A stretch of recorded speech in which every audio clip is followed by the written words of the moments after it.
Subscribe कर लें। जय श्री कृष्णा, राधे राधे।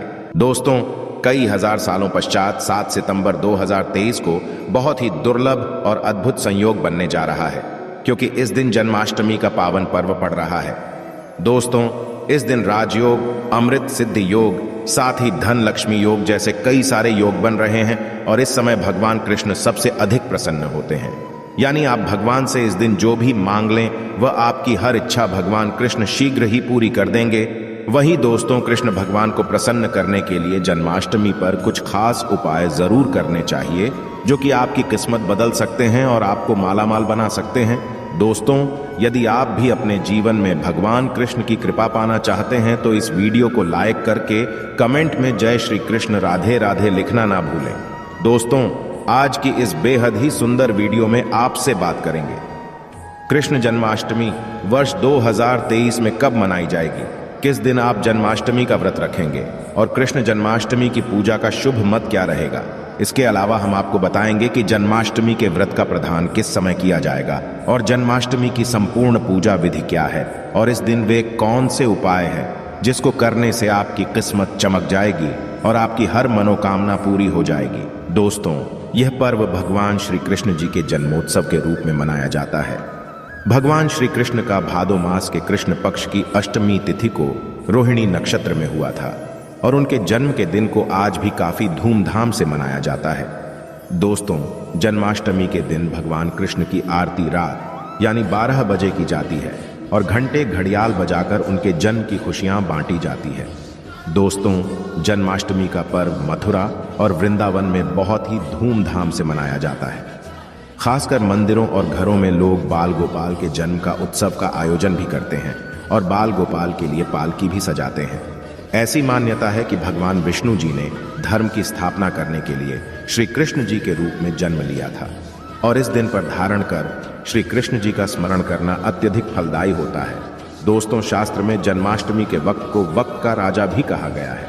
भविष्य पुराण में इसके संदर्भ में उल्लेख है कि जिस घर में यह व्रत किया जाता है वह अकाल मृत्यु, गर्भपात, दुर्भाग्य तथा कलह से पीड़ित नहीं होता है और जो भी इस व्रत को एक बार कर लेता है वह दुनिया के सभी सुखों को भोग कर विष्णु लोक में निवास करता है। दोस्तों, इस दिन लोग पूरा दिन भर उपवास रखते हैं। आपको बता दें कि जन्माष्टमी का व्रत अष्टमी तिथि से शुरू होता है और इस व्रत का पारण नवमी तिथि में ही करना चाहिए, तब इस वक्त का पूरा फल प्राप्त होता है।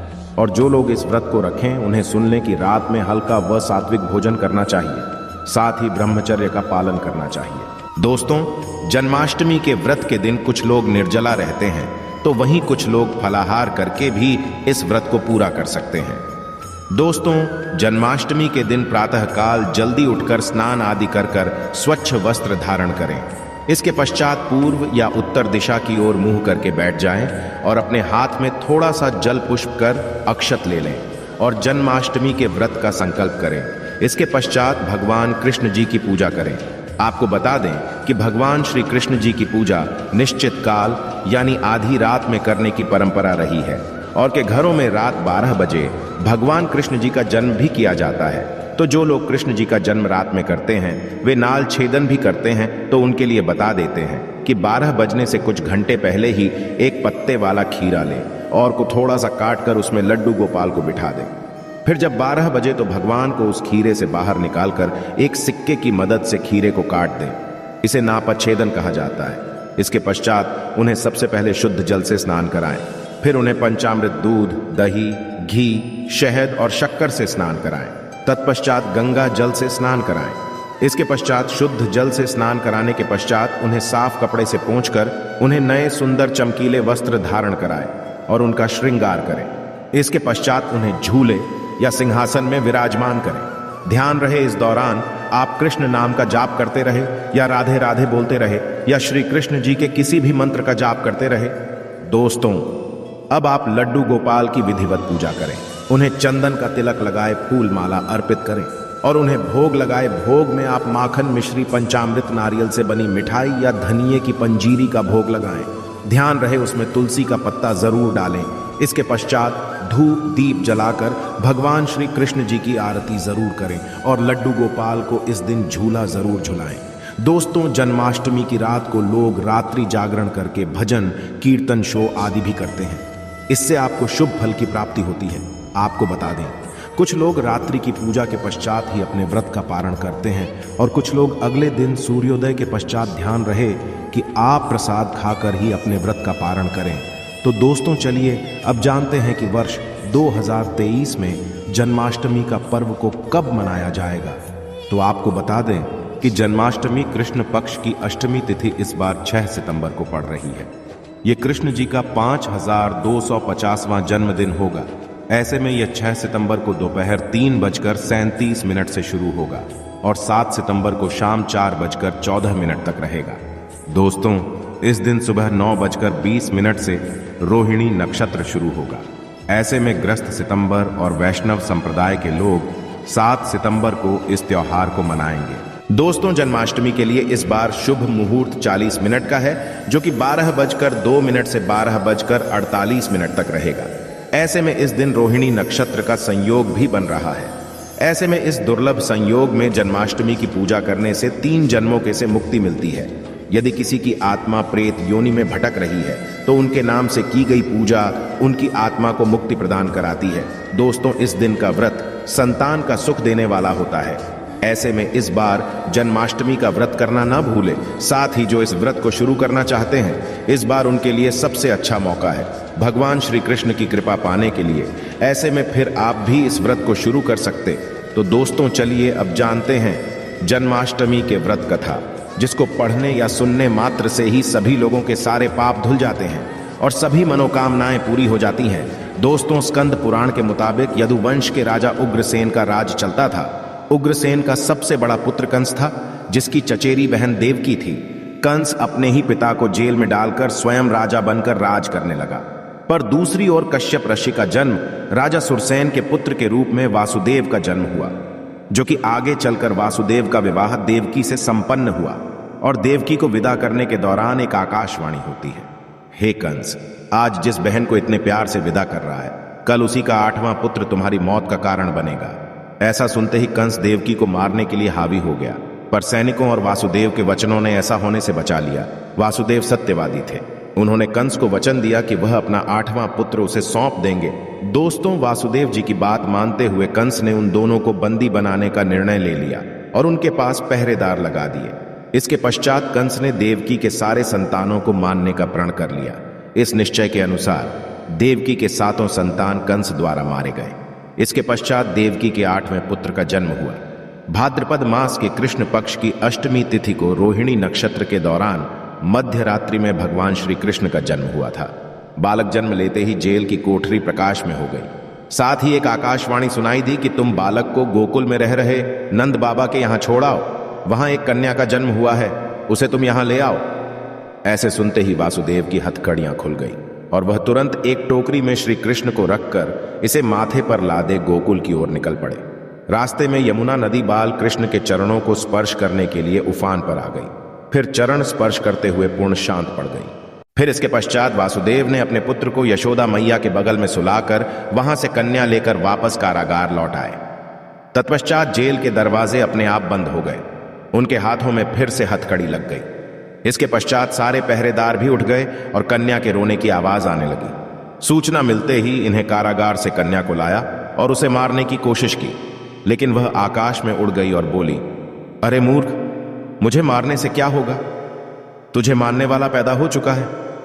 यह बात सुनकर कृष्ण का पता लगाकर उसे मारने का खूब प्रयास किया। आज्ञा देते हुए राक्षस भी भेजे, लेकिन कृष्ण को कोई नहीं मार सका।